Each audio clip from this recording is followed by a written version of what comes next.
Welcome दोस्तों, आज हम लोग बिहार बोर्ड के 10वीं क्लास के संस्कृत के पाठ 2 पाटलिपुत्र वैभवम के ऑब्जेक्टिव प्रश्न और उत्तर को पढ़ेंगे। पाटलिपुत्र वैभवम का अर्थ होता है पाटलिपुत्र का वैभव। वर्तमान पटना है, इसके वैभव को इस पाठ में पढ़ना है, जिसका वीडियो अपलोड कर दिया गया है, प्ले लिस्ट में जाकर देख लीजिएगा। पटना का प्राचीन नाम पाटलिपुत्र था। वैभव का अर्थ बड़ाई होता है। शान शौकत या धन दौलत को, ऐश्वर्य को वैभव कहा जाता है, उसकी बड़ाई को वैभव कहा जाता है। तो इस पाठ में पाटलिपुत्र के वैभव के बारे में प्राचीन से लेकर वर्तमान तक के पाटलिपुत्र के यानी पटना नगर के वैभव के बारे में बताया गया है। तो चलिए शुरू करते हैं इसके ऑब्जेक्टिव को। पहला प्रश्न है, मेघास्निज पटना किसके समय में आया था? तो मेघास्निज पटना चंद्रगुप्त मौर्य के समय में आया था। पाटलिपुत्र में बहुत सारे विदेशी यात्री आए थे, जिसमें मेघास्निज थे, फाहियान, हुगेनसांग और इत्सिंग थे। तो जो मेघास्निज थे यह चंद्रगुप्त मौर्य के समय में आए थे। मेघास्निज यूनान के रहने वाले थे। तो एक का सी आंसर हो जाएगा चंद्रगुप्त मौर्य के समय में। यह 2018 के एनुअल एग्जाम के फर्स्ट सिटिंग में पूछ दिया हुआ है। इसमें जो भी प्रश्न होगा सब पूछा हुआ प्रश्न होगा, जो एग्जाम की दृष्टि से काफ़ी महत्वपूर्ण होगा। अगला प्रश्न है, पाटल पुष्पों की पुतलिका रचना के आधार पर पटना का कौन सा नाम है? तो पुतलिका एक रचना है, उसमें पटना का प्राचीन नाम पाटलिपुत्र बताया गया है, अतः 2 का सी राइट आंसर हो जाएगा। अगला प्रश्न है, पटना में कौमुदी महोत्सव कब मनाया जाता था? तो पटना में कौमुदी महोत्सव गुप्त वंश के काल में मनाया जाता था।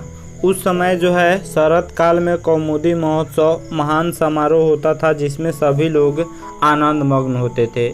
जिस तरह आजकल यानी इस समय दुर्गा पूजा बड़ी धूमधाम से मनाया जाता है, जिसमें सभी लोग आनंद मग्न होते थे, उस समय पाटलिपुत्र में यानी पटना में कौमुदी महोत्सव मनाया जाता था, जो गुप्त वंश के काल में मनाया जाता था।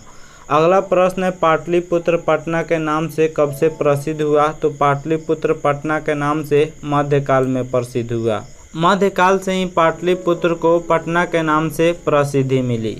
अगला प्रश्न है, पटना का इतिहास कितना पुराना है? तो पटना का इतिहास 2500 वर्ष पुराना है। यह बहुत बार पूछा जा चुका है। अगला प्रश्न है, कूटनिम्ताक्ष काव्य के कवि कौन हैं? तो कूटनिम्ताक्ष काव्य के कवि दामोदर गुप्त हैं। दामोदर गुप्त ने अपने कूटनिम्ताक्ष काव्य में लिखा हुआ है, अस्ति महितल तिलकम सरस्वती कुलगृहम महानगरम नामना पाटलिपुत्रम परिभूत पुरंदर स्थानम। यानी दामोदर गुप्त ने पटना को सरस्वती का भंडार और इंद्रलोक के समान बताया हुआ है। अगला प्रश्न है, यूनान का राजदूत कौन था? तो यूनान का राजदूत मेघास्निज था। जो किसके दरबार में आया था? तो वह चंद्रगुप्त मौर्य के दरबार में आया था, जो यूनान से आया था, अतः यूनान का राजदूत मेघास्निज हो जाएगा। 7 का सी सही आंसर हो जाएगा। अगला प्रश्न है, राजशेखर की रचना कौन सी है? तो राजशेखर की रचना काव्य मीमांसा है। राजशेखर अपने काव्य मीमांसा में लिखते हैं, अत्रोप वर्ष वर्षावि पाणिनि पिंगलावि ब्याडि वरुचि पतंजलि ए परीक्षिता ख्यातिमुप जगमुहु। उसमें बताते हैं कि यहाँ वर्ष उपवर्ष पाणिनि पिंगल ब्याडि वरुचि पतंजलि आदि लोगों ने ख्याति पाई हुई थी।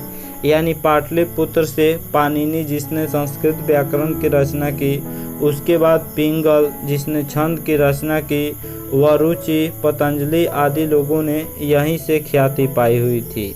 पतंजलि जो थे वह योग दर्शन के प्रवर्तक थे। अगला प्रश्न है, कौमुदी महोत्सव किस ऋतु में मनाया जाता था? तो कौमुदी महोत्सव शरद ऋतु में मनाया जाता था। जिस समय आज जो है वह बड़ी धूमधाम से दुर्गा पूजा पाटलिपुत्र में मनाया जाता है, उस समय कौमुदी महोत्सव बड़ी धूमधाम से मनाया जाता था और उस समय लोग आनंद मग्न होते थे। लेखक ने कौमुदी महोत्सव की तुलना वर्तमान के दुर्गा पूजा से किया हुआ है। अगला प्रश्न है, पटना नगर की पालिका देवी कौन है? तब पटना नगर की पालिका देवी पटन देवी है। 10 का डी आंसर हो जाएगा।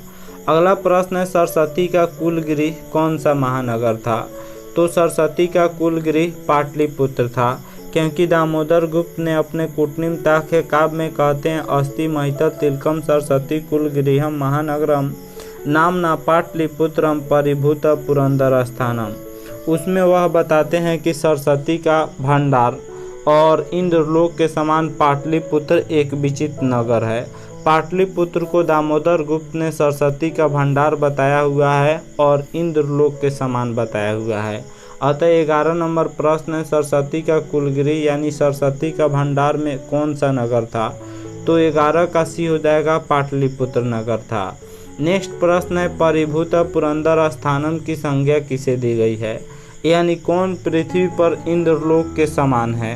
तो कूटनिमिता के काव्य में दामोदर गुप्त ने पाटलिपुत्र नगर को परिभूत पुरंदर स्थानम यानी इंद्रलोक के समान बताया हुआ है। अतः 12 का ए राइट आंसर हो जाएगा।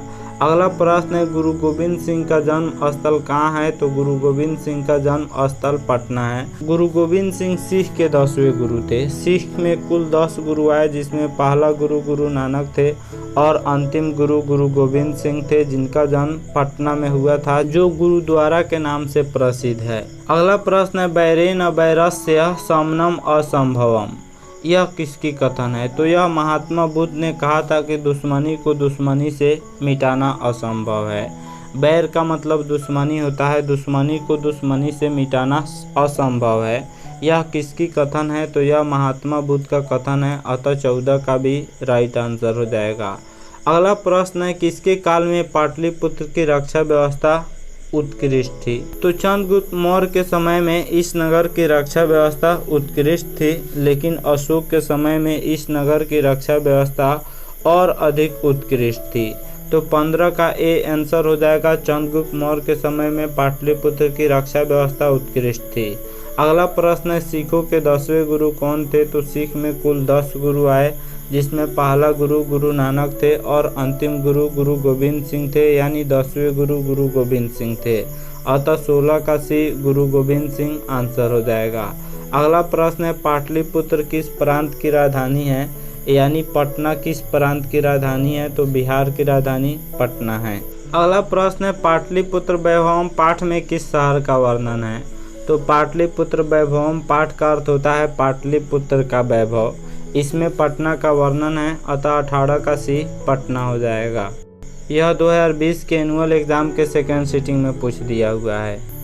यह वीडियो एग्ज़ाम की दृष्टि से काफ़ी महत्वपूर्ण है। इसमें जितने भी प्रश्न दिए गए हैं सभी प्रश्न पूछा हुआ प्रश्न है, सभी बोर्ड मॉडल का प्रश्न है। इसको पढ़ लीजिएगा तो इसमें से निश्चित तौर पर 1 मार्क्स का जरूर आ जाएगा।